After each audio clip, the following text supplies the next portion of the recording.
Today we're talking about the 1911. One sidearm to rule them all. Forged in the fires of Mount Doom. Wait, that's the wrong story. Today we're talking about the 1911. And while wielding it may not make you invisible, if you get hit by it, there's gonna be a lot less of you to see. Invented by America's patron saint of hole punching, John Moses Browning, this pistol has won 2 world wars and was America's primary sidearm from 1911 till 1985. And even after 1985, when the military switched over to the M9 Beretta, a lot of special forces units kept using the 1911 because they like the stopping power. But I'd rather have the M9 because I have 15 rounds of 9mm and the 1911 only has 8 rounds of 45 ACP. Look, if you need more than 8 rounds of 45 ACP, you either need to suck less or bring more friends. Don't get me wrong, I'm not saying I don't like 9mm, I do. I'm just saying if something goes bump in the night and I have the option, I'm reaching for a 1911 and 45 ACP. I mean, it's even in the name. How many rounds does it take to solve a problem with the M9? 9. How many rounds does it take to solve a problem with the 1911?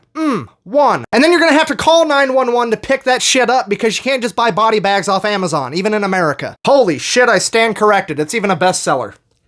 American Special Forces units love this weapon so much that they have their own variant called the M45A1, and the absolute only way to get your hands on one is to be in a Special Forces unit. So why do the baddest men on the planet prefer this weapon? Well, because in a way, it wasn't really designed for conventional unhealth care. It was kind of invented for veterinary unhealth care. You see, in 1899, during the Moro Rebellion, American forces would go toe-to-toe with the Tan Sun rebels. These guys were known for having extremely high battle morale and a little bit of a drug problem. Like, they did enough opium to not care if they got shot type of a drug problem. And the pistol that they had back then just didn't have enough stopping power. So identifying this unhealthcare deficit, Uncle Sam wanted to get a bigger bullet. A bigger bullet means a bigger hole, and a bigger hole means less bad guy. That's just simple arithmetic. And to figure out the best size bullet for the job, Uncle Sam decided to conduct a science experiment. And it got violently American very quick. It was known as the Thompson-Lagarde test. And basically, they just took a bunch of different sizes of bullets, and they started shooting cows to see what the smallest bullet was that would still kill a cow with a single round. You know, because that's not overkill. 150-pound bad guy, 2,000-pound piece of livestock,